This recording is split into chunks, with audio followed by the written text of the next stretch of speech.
আজ ১৮ অক্টোবর ২০২৫ শনিবার দুপুর ২:১৫ ঢাকার হজরত শাহজালাল আন্তর্জাতিক বিমানবন্দরের কার্গো টার্মিনালে ভয়াবহ আগুন লেগেছে। এটি বাংলাদেশের প্রধান বিমানবন্দরে ঘটে যাওয়া তৃতীয় বড় অগ্নিকাণ্ড, যা বিমান চলাচলে ব্যাপক বিঘ্ন সৃষ্টি করেছে।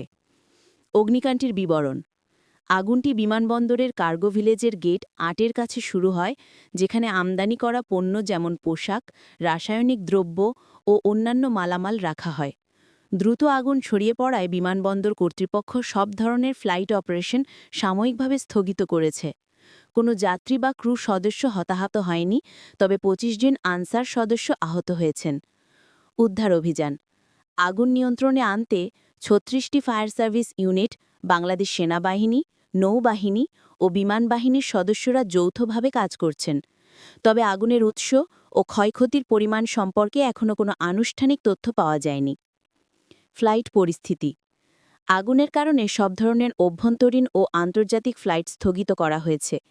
ইন্ডিগো এয়ারলাইন্সের দিল্লি থেকে আসা ফ্লাইট কলকাতায়, এয়ার আরাবিয়ার শারজা থেকে আসা ফ্লাইট চট্টগ্রামে ও ক্যাথে প্যাসিফিকের হংকং